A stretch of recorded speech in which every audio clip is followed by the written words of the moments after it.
Friends, JCERT के DG school में आपका स्वागत है। मैं हूं राजीव रंजन और इस वीडियो में मैं आपके लिए लेकर आया हूं वर्ग अष्टम के विज्ञान के पाठ्य पुस्तक के पाठ बल और दाब के प्रश्न संख्या 7 से 25 तक के अभ्यास प्रश्नों का हल।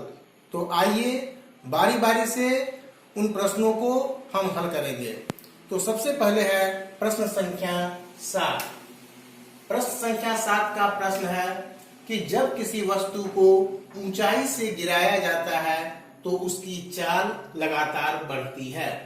चाल में परिवर्तन करने वाले बल का नाम बताइए। बच्चों, प्रश्न फिर से एक बार सुन लीजिए। जब किसी वस्तु को ऊंचाई से गिराया जाता है तो उसकी चाल लगातार बढ़ती है। चाल में परिवर्तन करने वाले बल का नाम बताइए। इसका उत्तर होगा गुरुत्व बल। अब प्रश्न संख्या 8।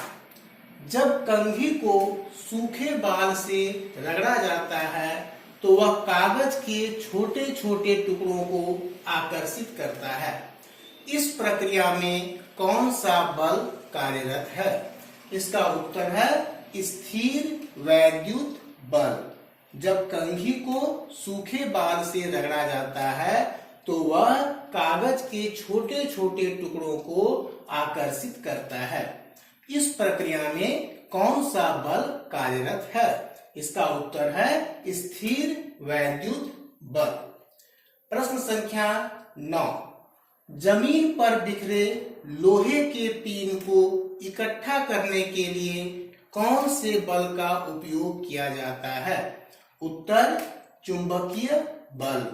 जमीन पर बिखरे लोहे के पिन को इकट्ठा करने के लिए कौन से बल का उपयोग किया जाता है? उत्तर चुंबकीय बल। प्रश्न संख्या 10। एकांक क्षेत्रफल पर कार्यरत बल को क्या कहते हैं? इसका सही उत्तर है दबाव या दाब। प्रश्न संख्या 11। क्या द्रव द्वारा लगाया गया दबाव आधार के क्षेत्रफल पर निर्भर करता है? नहीं। क्या द्रव द्वारा लगाया गया दबाव आधार के क्षेत्रफल पर निर्भर करता है? उत्तर नहीं। प्रश्न संख्या 12। क्या द्रव का दाब गहराई पर निर्भर करता है? कैसे? तो इसका उत्तर होगा द्रव का दाब गहराई पर निर्भर करता है। कैसे करता है? तो यह गहराई के बढ़ने से बढ़ता है और गहराई के घटने से घटता है। द्रव का दाब गहराई पर निर्भर करता है। यह गहराई के बढ़ने से बढ़ता है और गहराई के घटने से घटता है। प्रश्न संख्या 13। बल के विभिन्न प्रभावों का उल्लेख कीजिए। इसका उत्तर है बल के विभिन्न प्रभाव निम्नलिखित हैं। पहला, बल विरामावस्था में स्थित वस्तु को गत्यावस्था में ला सकता है। दूसरा, बल गत्यावस्था की वस्तु को विरामावस्था में ला सकता है। तीसरा, बल किसी वस्तु की चाल में परिवर्तन कर सकता है। चौथा, बल किसी वस्तु की दिशा में परिवर्तन कर सकता है। और पांचवा, बल किसी वस्तु की आकृति में परिवर्तन कर सकता है। अब चलते हैं प्रश्न संख्या 14 की ओर। प्रश्न है कि बल के विभिन्न प्रकारों का वर्णन कीजिए। तो बल के मुख्यतः 5 प्रकार हैं।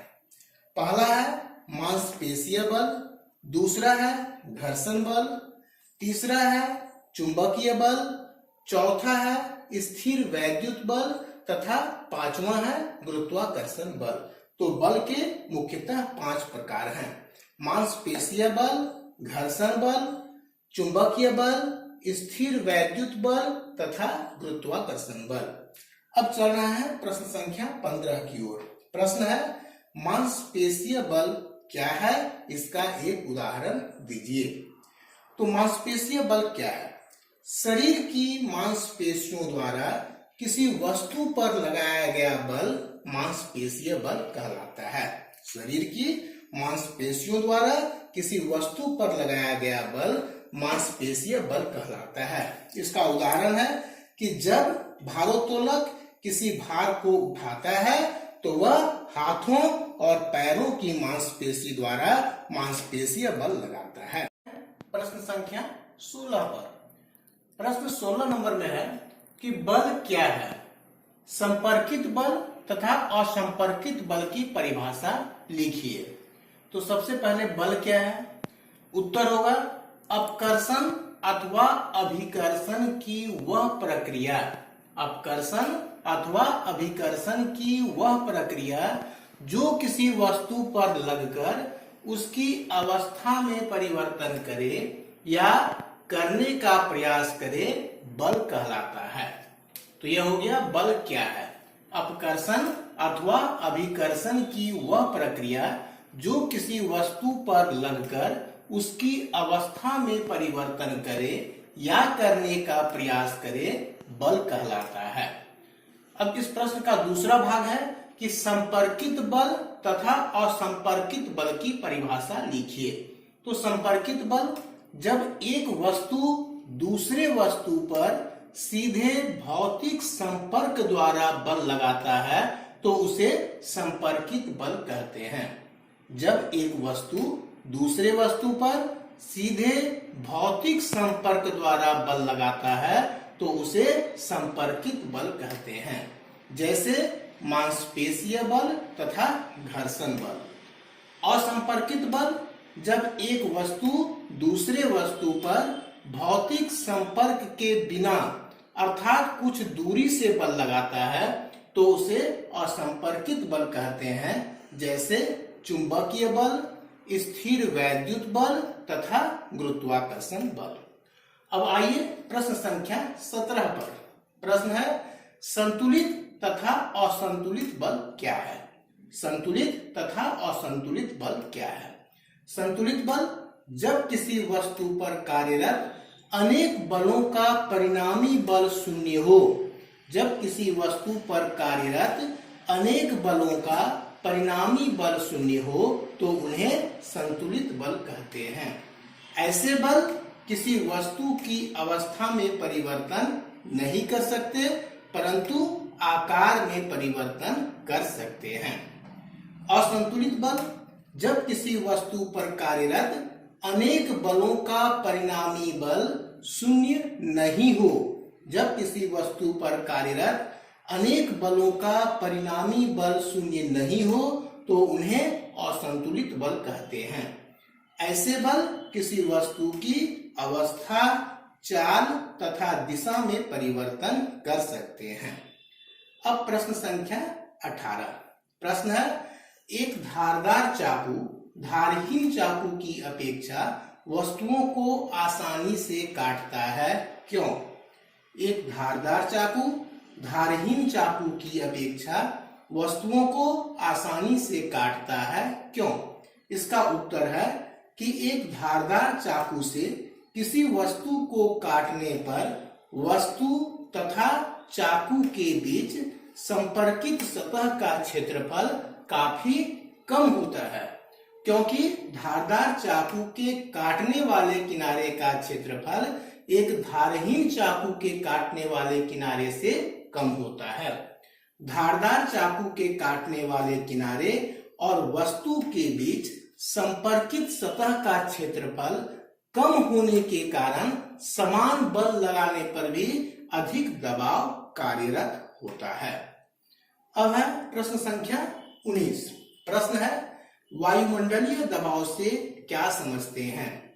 वायुमंडलीय दबाव से क्या समझते हैं, इसका क्या कारण है? इसका उत्तर होगा वायुमंडल में स्थित वायु द्वारा किसी सतह के एकांक क्षेत्रफल पर पड़ने वाला भार वायुमंडलीय दबाव कहलाता है। वायुमंडल में स्थित वायु द्वारा किसी सतह के एकांक क्षेत्रफल पर पड़ने वाला भार वायुमंडलीय दबाव कहलाता है। दूसरे शब्दों में आधार के एकांक क्षेत्रफल वाले एक लंबे बेलन के आधार पर कार्यरत वायु का भार वायुमंडलीय दबाव कहलाता है। अब इस प्रश्न का दूसरा भाग था कि इसका क्या कारण है, मतलब वायुमंडलीय दबाव का क्या कारण है। तो हम जानते हैं कि वायु विभिन्न गैसों का मिश्रण है। वायु विभिन्न गैसों का मिश्रण है और सभी गैसें दबाव डालती है, इसलिए वायु वह भी दबाव डालती है।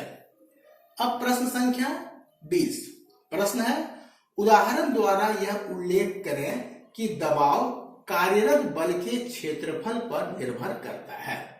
उदाहरण द्वारा यह उल्लेख करें कि दबाव कार्यरत बल के क्षेत्रफल पर निर्भर करता है।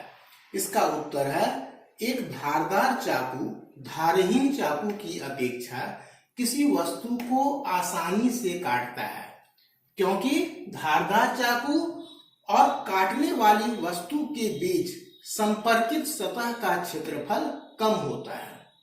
इसका अर्थ है कि दबाव कार्यरत बल के क्षेत्रफल पर निर्भर करता है।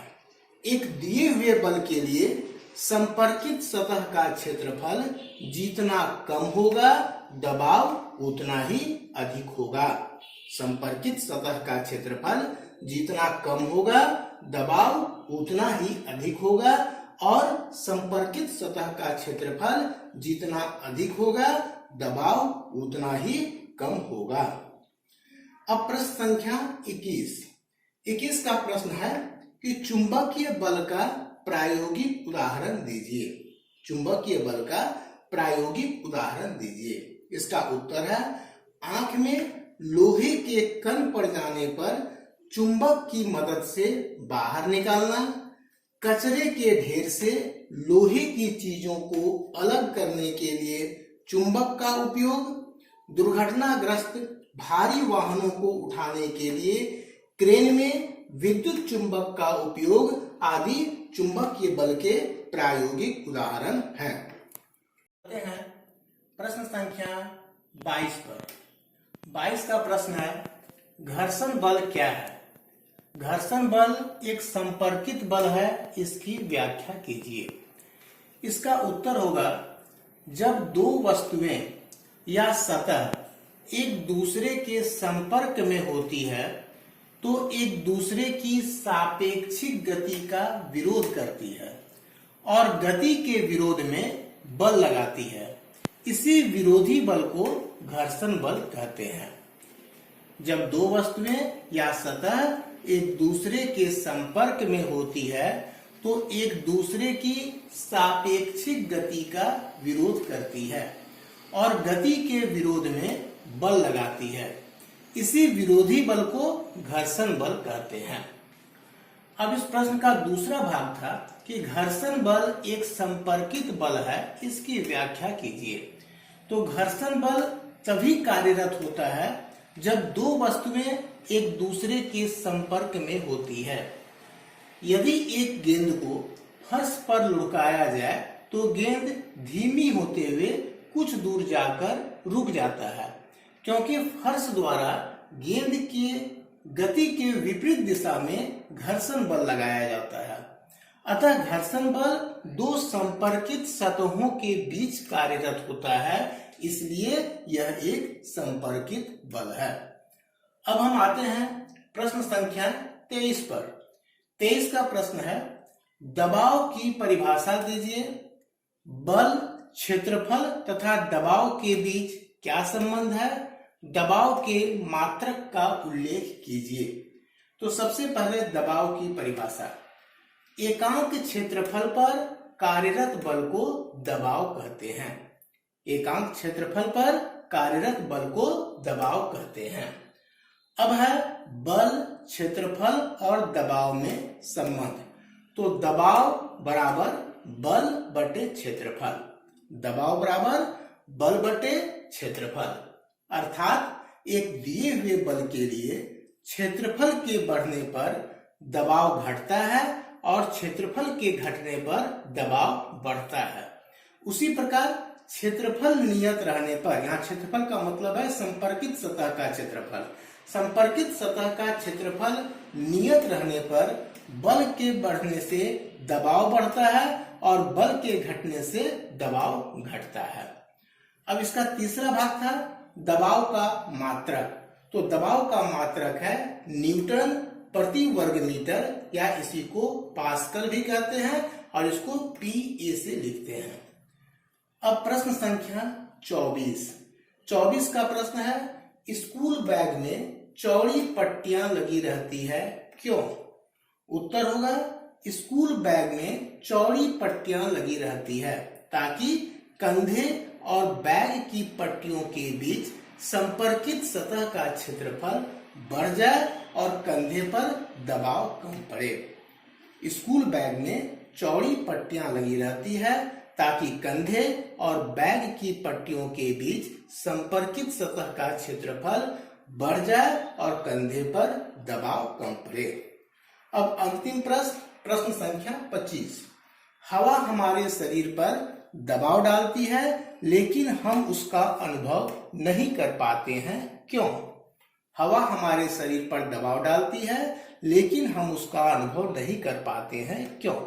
इसका उत्तर होगा, हवा हमारे शरीर पर दबाव डालती है लेकिन हम उसका अनुभव नहीं कर पाते हैं क्योंकि हमारे शरीर के अंदर प्रवाहित होने वाला रक्त का दबाव उस वायुमंडलीय दबाव को संतुलित कर देता है। हमारे शरीर के अंदर प्रवाहित होने वाला रक्त का दबाव उस वायुमंडलीय दबाव को संतुलित कर देता है। तो इस तरह से बच्चों, इस वीडियो में हमने पाठ बल और दाब के अभ्यास प्रश्नों के हल को देखा।